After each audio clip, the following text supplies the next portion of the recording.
Speaker, my request to the Minister is that they make immediate approaches to all the media and make official statements, and by none other than the Minister, to cool and stabilize the situation in public. Thank you, Right Honourable Speaker. Thank you. I had already gone to the side of the Minister, but I received no see colleagues in the public gallery this afternoon. We have, is it already afternoon? Yes. We have catechists from Bihanga Catholic Parish in Bihanga Sub-County of Buhenji District, headed by Father Bareche Mukasa and represented by Honorable Katwes George Vakoye Chenga, Honorable Biraro Ephraim, and Honorable Muiche Francis.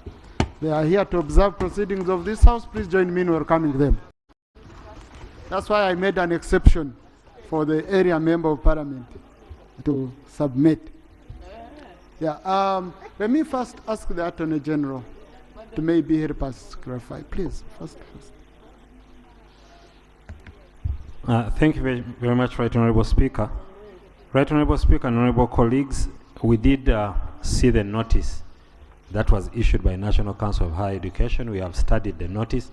It is an administrative function that National Council of Higher Education is carrying out to review the courses. The use of the word expiry may have been a bit overboard, but that was their choice, and I think they're going to correct that. But under our law, there is no provision for expiry of courses. Courses are continuous. So the country needs to remain calm. There is no law that provides for expiry of courses. The courses are still valid. It was just, I think, a bad choice of word. But I think the review is going on. National Council of Higher Education is continuing to review the courses to make them applicable to the circumstances that obtain with the changing circumstances in the world. But I think, Right Honourable Speaker, the country needs to be assured that all the degrees that have been issued are well within the provisions of the law. I beg to submit. Thank you very much, Attorney General. And that was the issue for sure. And I hope, Minister, you take action, especially these regulations which institutions keep referring to within their powers. You gave me this power to do it. You can cause a national crisis. Like now I'm looking at the Honorable Tinka Simire, the way he's looking at me. I'm not sure your degree is even valid. So, Honorable Muyingo, read them. Thank you very much, Right Honourable Speaker and dear colleagues. I think from the very beginning, I must say that the Attorney General has done it for us all. The interpretation is the correct one. And I want to thank the Attorney General. I want to thank you for the interest. I want to thank you, members, for the support you have for this ministry, as evident from the many contributions I've made. I've captured all of them, and I want to tell you people that if you give us all that support, I want to tell you we shall have the best education system in this country. Right Honourable Speaker, you asked many questions. Do universities pay to have their programs accredited? Do students pay? All those ones can be answered at committee stage. All these, all these are going to be answered at committee stage. But one of the things I wanted to add, I've given you a lot of info. As you said, this message brought a lot of anxiety in the public. All of us, I am calling upon all of us to join hands to make sure that the right information get the right people. Even the message that has come from the Attorney General, interpreting the law, leading us in the law, let us all pick it, go out and share it with the public. Secondly, these people pay. The students pay to National Council for Higher Education 20,000 Uganda shillings every academic year. And that money is what National Council for Higher Education uses. But the budget for that enables us to collect about 5 billion plus. And their budget is over 10 billion, just reviewing and evaluating the different programs. So do they pay? Yes, the answer is they pay. Do the schools pay to have the programs reviewed? The answer is yes. The way I see it, Right Honourable Speaker, there is quite a lot that we are picking from you, which indicates that there are gaps in the law. And as you are aware, this law would have come, the amendment would have come on the floor long ago. But because of the importance of education, because of the importance of the matter, we have taken a lot of time consulting.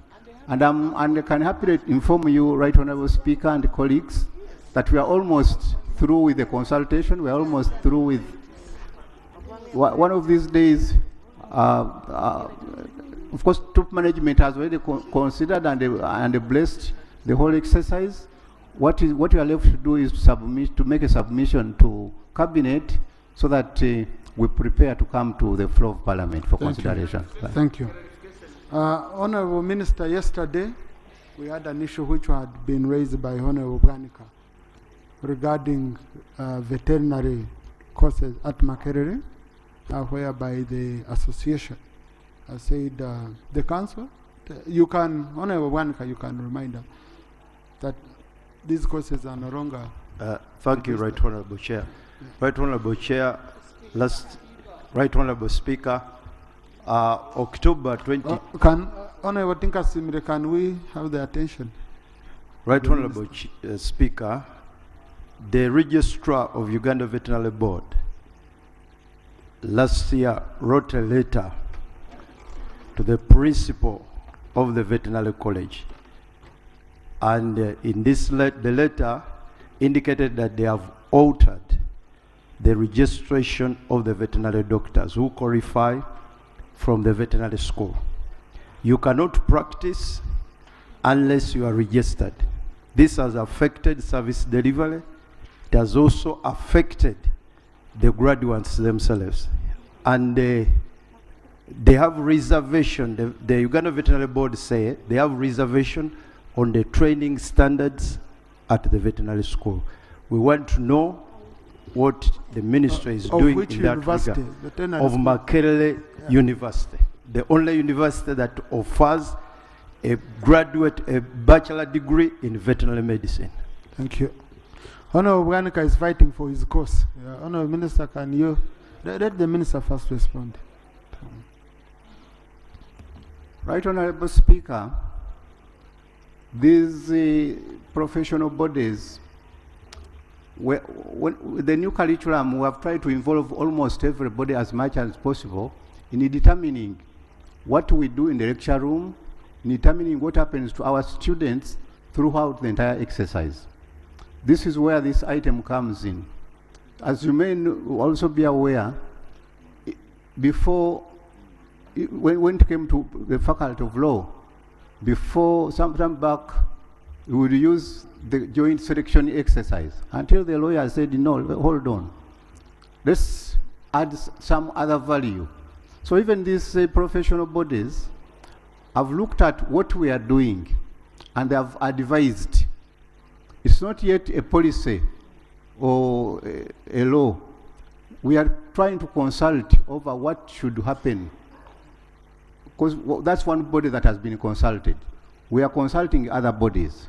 And very soon, after we've completed our assessment or study, we shall be coming to Parliament with a detailed statement about what is going to happen.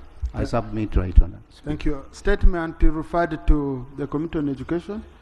Chairman, you look at the details, plus the issues which crack. You should pick out from the Hansard and you communicate to the committee chair that they are handled. Next item. Procedure? Item 3 on the order paper. Mr. Speaker, I have a procedure matter. the Attorney General clarified to the country that all degrees issued cannot expire and therefore are valid. I'm aware there are degrees issued by universities or institutions that are not licensed, and there are courses that have been pursued by some students that are not accredited.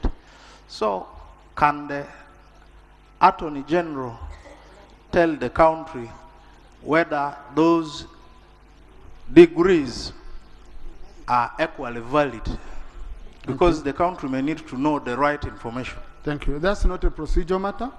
Let the committee handle. When we are debating, it will be handled that way. I don't want us to abuse the point of procedure. Don't want us to be abusing it. Next item. The issue of DIT, all that should be captured at committee level. We are going to come and we pick out the issues and we give them to the committee to handle. Next item. Item number 3 on the order paper, laying of papers.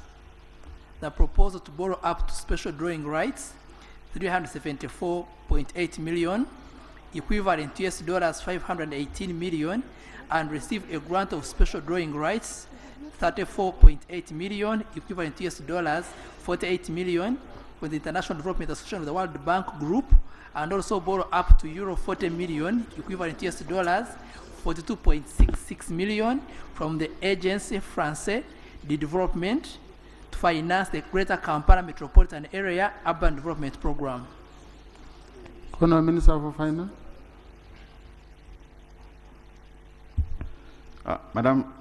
Mr. Speaker, I beg to lay on behalf of the Minister of Finance a proposal of government to borrow up to special drawing rights 374.8 million, equivalent 518 million US, and receive a grant of special drawing rights 34.8 million, equivalent 48 million US from the International Development Association of the World Bank, and also borrow up to euros 40 million, equivalent 42.66 million US, from AFD to finance the Greater Kampala Metropolitan Area Urban Development Program. Thank you. The loan proposal stands referred to the Committee on National Economy and the Committee on Presidential Affairs for processing and reporting back to the House. The Committee on Education, you'll be required to report back within 1 month. But Honourable Minister, please issue that statement to the public, the one regarding our courses. Thank you. Next item. Item 4 in the order paper, Bill second reading. The Employment Amendment number 2 Bill 2022. Honourable Minister for Gender. Now, colleagues, this bill is co-sponsored.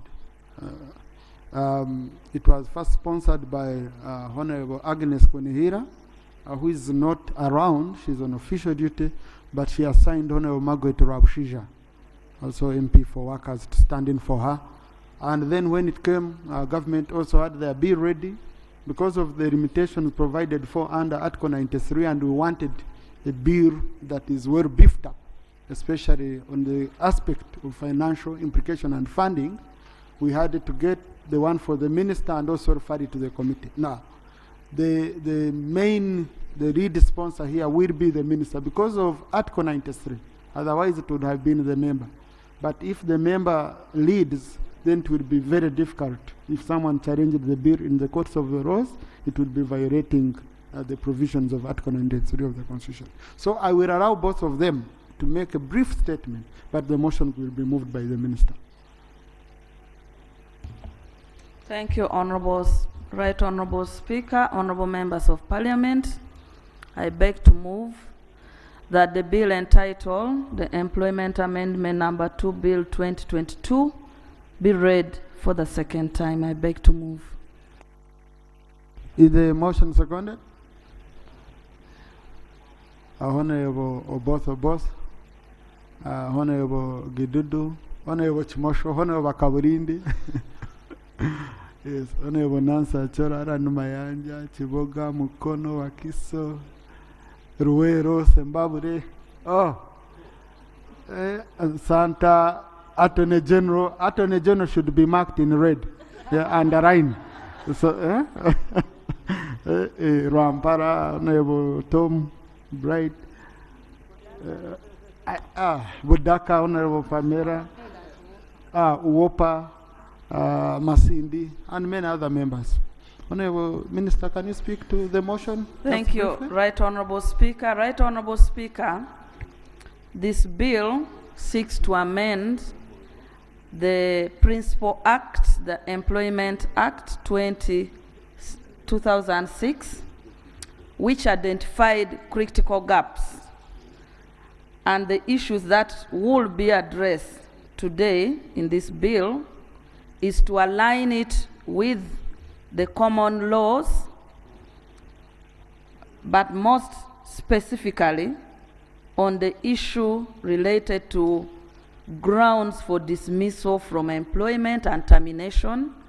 There are employers who have been dismissing and terminating people from employment without adequate grounds. And we needed to clarify two issues: the grounds for dismissal to be separate from grounds for termination. So that is one. Number two, we know there are many Ugandans seeking employment abroad, and migrant workers' employment, there has been a lot of issues raised. So this bill seeks to regulate the companies that employ Ugandans and integrate it in the new law. While we had the regulations was not anchored in the law.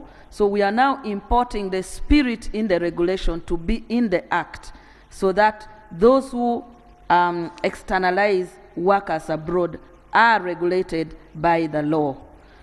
3, the current law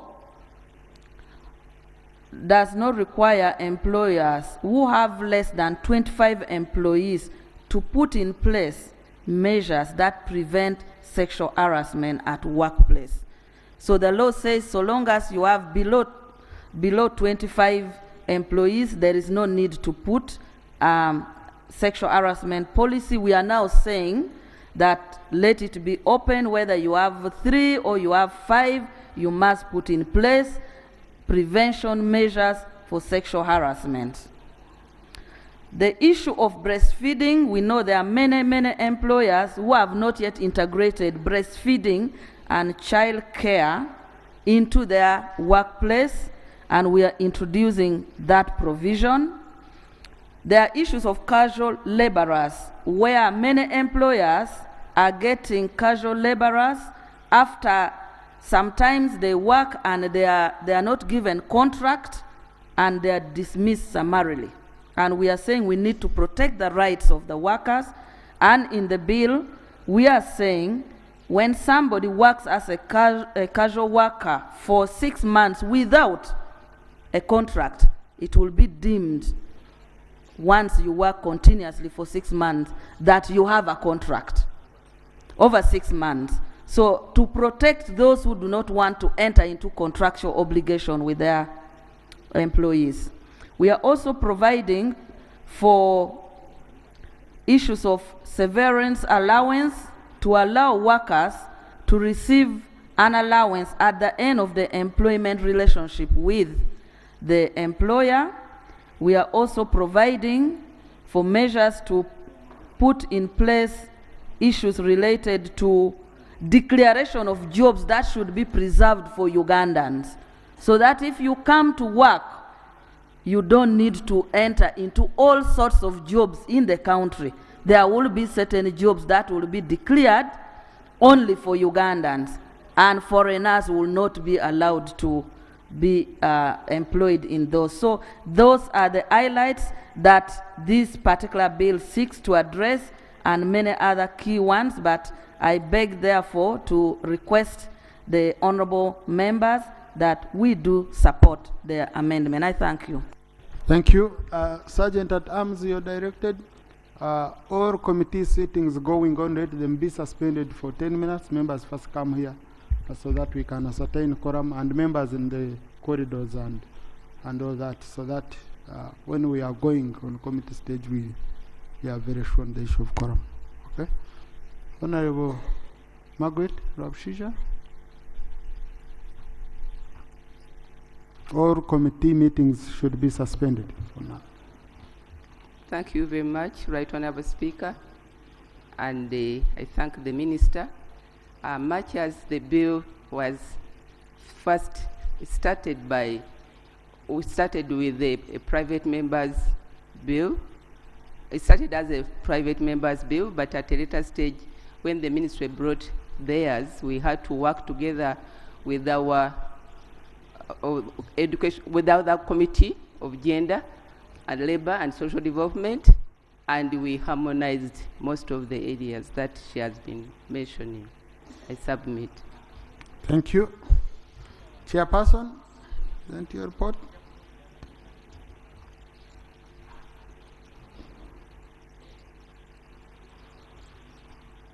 I don't know how many minutes do you need, Chair? Say 20? Yeah. Yeah, for the report. It's a small bill, colleagues. This one we are going to do Thank before we you break very off for much, lunch. Right Honorable Speaker. This is the report, Labor and Social Development, on the Employment Bill number 2, Bill 2022. And Right Honorable Speaker, I beg to lay the documents that we processed, minutes, and all the other documents that we considered when we were processing the report on this bill. I beg to lay them on table. Thank you. The report of the committee has an introduction that is 1.0. The Employment Amendment Bill 2022, a private member's bill by Honorable Kunihira Agnes, Member of Parliament representing workers, was read for the first time on 21st September 2022 and referred to the Committee on Gender, Labor and Social Development in accordance with Rule 128(1) of the Rules of Procedure of Parliament. The committee considered the bill, and prior to presentation of the committee's report on 6th December 2022, the Minister responsible for Gender, Labor and Social Development tabled the Employment Amendment Bill number 2 for first reading. The Employment Amendment Bill number 2, 2022 was subsequently referred to the Committee on Gender, Labor and Social Development to harmonize with the private members' bill and thereafter report back to the House. The committee has considered the harmonization of the two bills as attested by the Honorable Wabsheja, Right Honorable Speaker, and now presents its report on one bill, Bill number 2. Background to the bill. Several years since the enactment of the Employment Act 2006, a number of changes have occurred and situations not hitherto envisaged have arisen, necessitating the need for the law to reflect them. These changes include labor externalization, which was just taking root at the time of the passing of the Act, the need to provide for breastfeeding working mothers, and the need to address domestic and migrant workers. Further, the Act does not sufficiently provide for casual laborers, and yet the bulk of the economy in Uganda is concentrated in the informal sector, where these are prominent, and we need to transit them to the formal sector. The object of the bill, Right Honorable Speaker, I beg that the members indulge that wherever you see bills, we are talking about one bill. The object of the bill is based on similar issues as discussed below. 1, regulating issues of labor externalization and activities of recruitment agencies. Labor externalization has in the recent years hugely expanded, accounting for the existence of over 400 recruitment companies and exportation of a large population of migrant workers to mainly countries in the Middle East. As a result, the industry has faced various challenges ranging from illicit or concealed movement of persons, continuous struggles and hardships for the migrant workers, and difficulties in repatriation causing an outcry in the public for help. Currently, there is no policy on labor migration, and the sector is being regulated by the Migrant Workers Regulations of 2022 and a bilateral labor agreement with the Kingdom of Saudi Arabia. The bill therefore seeks to regulate the industry under Part 4A of the Employment Amendment Bill number 2 to 2022. 2, harmonizing the usage of the terms dismissal and termination in employment contracts. There is interchangeable use of the terms dismissal and termination in the current law, specifically in section 65 and 66. This has in effect created a gap in handling matters of concluding employment relationships between the employers and the employees. The gap has largely been covered by case law, and so the bill intends to clear this confusion by providing for grounds for dismissal under Section 65A and to harmonize with the established court rulings on the matter. 3, regulating the powers of the labor officers. There is a confusion with the limit to the powers of the labor officers owing to the fact that the power to adjudicate is a preserve of judicial officers according to established case law. Therefore, the bill intends to clearly stipulate the extent of the powers and qualifications of the labor officers when handling labor disputes.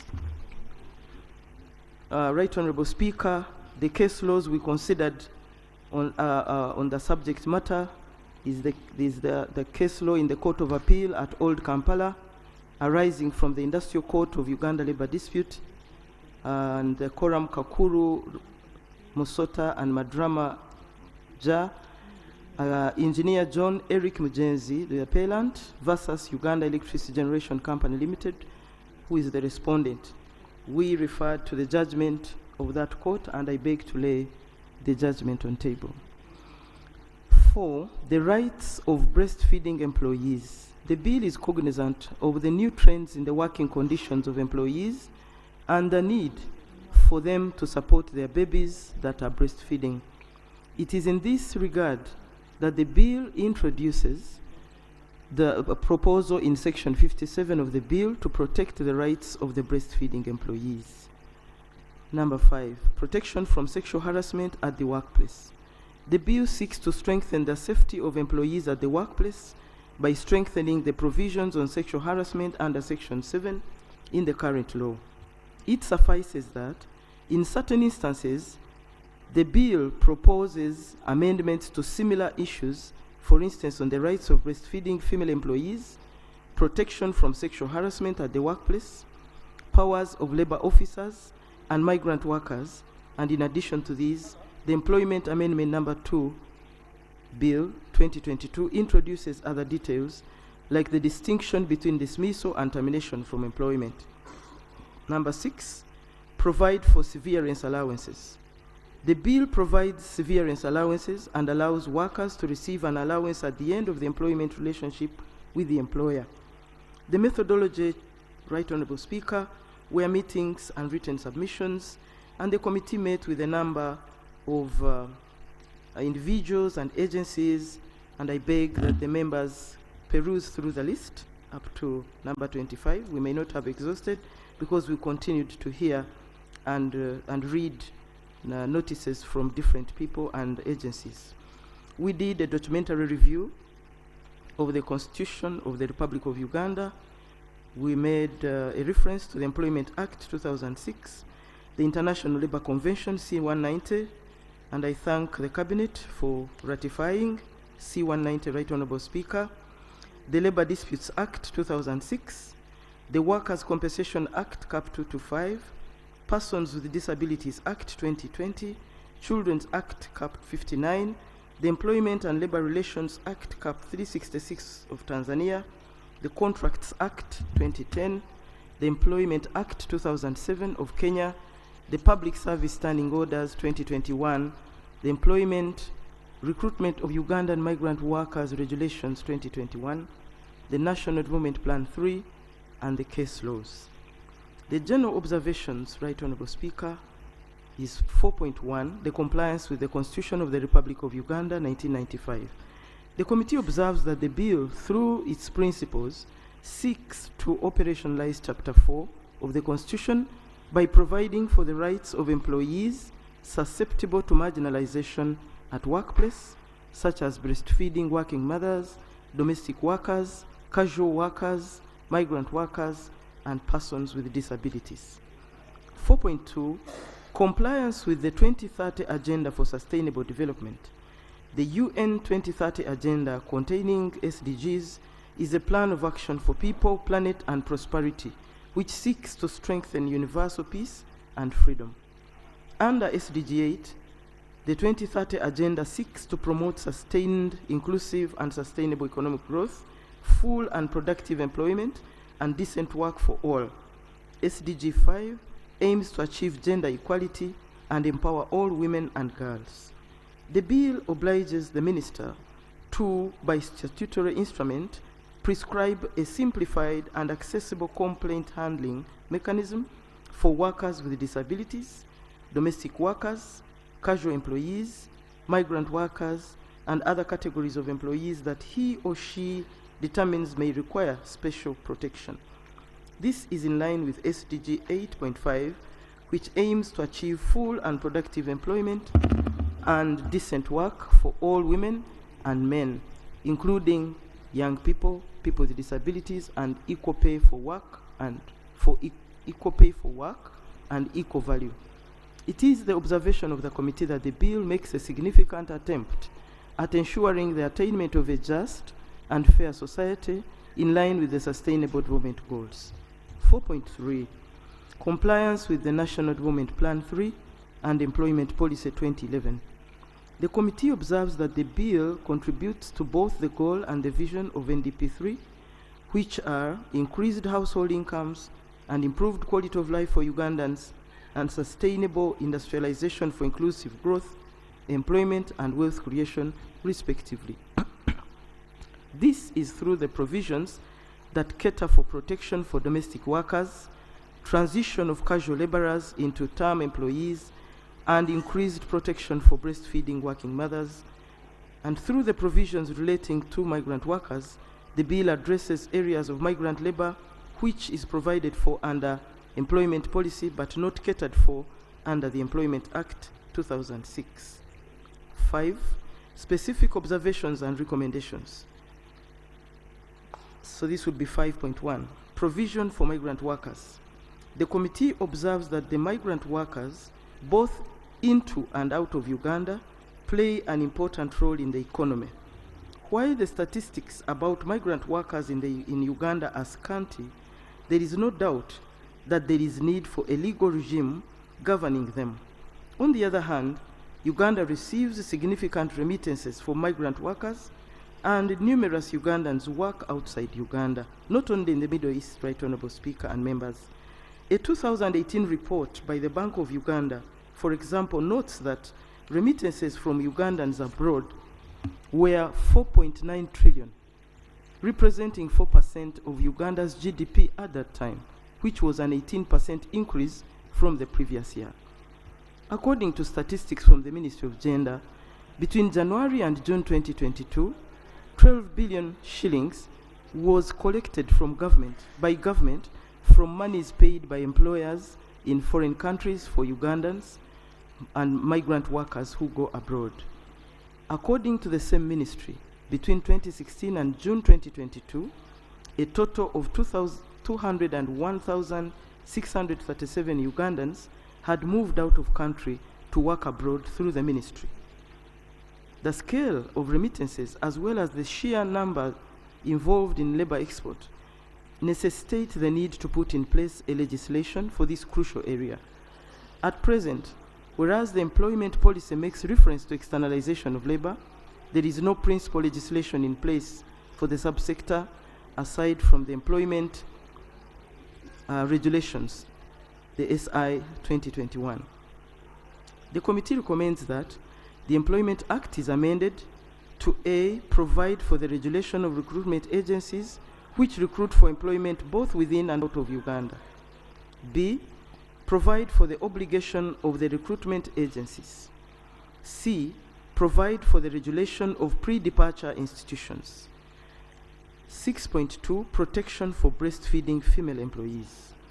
The committee observes that whereas Article 40, Sub-Article 4 of the Constitution provides that the employer of every female worker shall accord her protection during pregnancy and after birth in accordance with the law, the Employment Act 2006 falls short of providing the requisite protection. Thus, while the Act under Section 56 provides for maternity leave of 60 working days for all women as a consequence of pregnancy, at least 4 weeks of which must follow childbirth. it is the observation of the committee that the provision does not adequately cater for breastfeeding while at work, especially in the light of the need to exclusively breastfeed babies up to the age of 6 months minimum. There is, therefore, need to put in place mechanisms to enable breastfeeding working mothers a chance to breastfeed while at the same time working.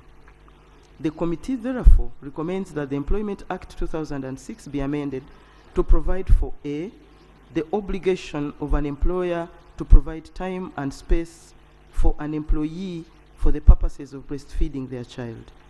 B, establishment of a breastfeeding facility at the workplace. 6.3, additionally for female employees who give birth to more than one child at the same time. Yes, Right Honourable Speaker, we know that the children are not born at the same time. They are born different times, but this is a multiple birth where a woman in one day delivers 2, 3, 4. Yesterday I saw in Kasese someone with 6. So this multiple birth on a day is the one we are addressing, Right Honourable Speaker.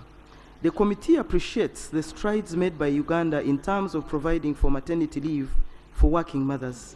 As noted above, these are granted a maternity leave of 60 working days. However, it is important to appreciate that female employees who give birth to more than one child on a day face a harder task looking after the children than their counterparts who give birth to one child. Other jurisdictions in East African Community have already taken this step.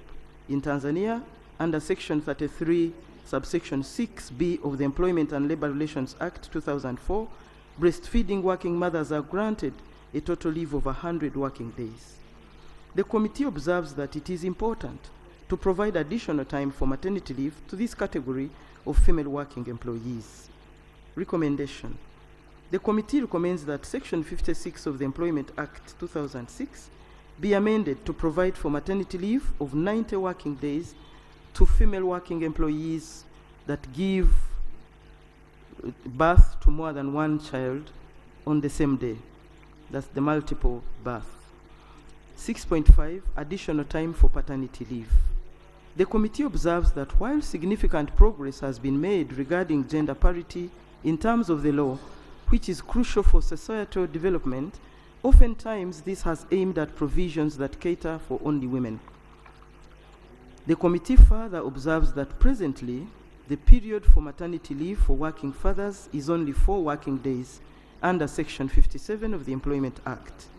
It ought to be appreciated that if we wish to have a society where men play an increased supportive role to their spouses, it is important that more time be accorded to male employees to help their spouses.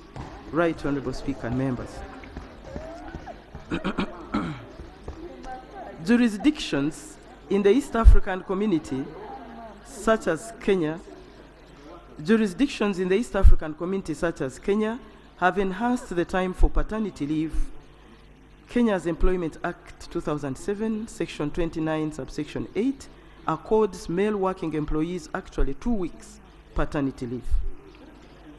The committee recommends that Section 57 of the Employment Act 2006 be amended to provide for 7 working days for paternity leave. Right Honourable Speaker and members. 6.6, provision for domestic workers. The committee observes that despite the uniqueness of domestic work and the critical role it plays in the lives and development of Ugandans, there is limited protection afforded to domestic workers. There is thus a lack of appreciation of the role that domestic workers play, the unique nature of the work they do, and the vulnerabilities they face. Providing for additional protection for domestic workers would therefore contribute to reducing the informal sector from 51% in 2018-2019 to 45% in 2024-25, as pointed out, as predicted in the National Development Plan 3. Provision for casual workers. The committee observes that, save for Section 2, under which casual employees is defined, there is no provision for casual workers in the Employment Act 2006. At the same time, given the large informal economy and the need to reduce it, it is important to provide for protection of casual laborers to avoid exploitation, as well as aid the reduction of the informal sector of the economy. Without protection, casual workers continue to suffer from denial of benefits such as social protection and social security. The committee recommends that Employment Act 2006 be amended to provide for the protection of casual workers and provide for their transition. 8. Provision on the powers of a labor officer. The committee reconciled Section 13 and Section 93 of the Employment Act, which give contradicting positions on the power of a labor officer in handling labor disputes with the settled principle in the case that I quoted, Right Honourable Speaker, of Engineer John Eric Mugenzi versus Uganda Electricity Generation Company Limited, Chaka number 167 of 2018. In the stated case court ruled that a labor officer can only entertain the matter if it concerns an infringement of the rights granted or obligations under the Employment Act and any other made in respect of compliance to terms of service is corollary to the primary jurisdiction to deal with infringement of the Act, and further that any claim in tort arising out of an employment relationship shall be brought before a court, and the labor officer has no jurisdiction to deal with infringement of the Act. Court further stated in the Engineer Mugenzi case that an employee appearing before a labor officer can only apply the methods of settlement by conciliation or mediation. The committee also noted that notwithstanding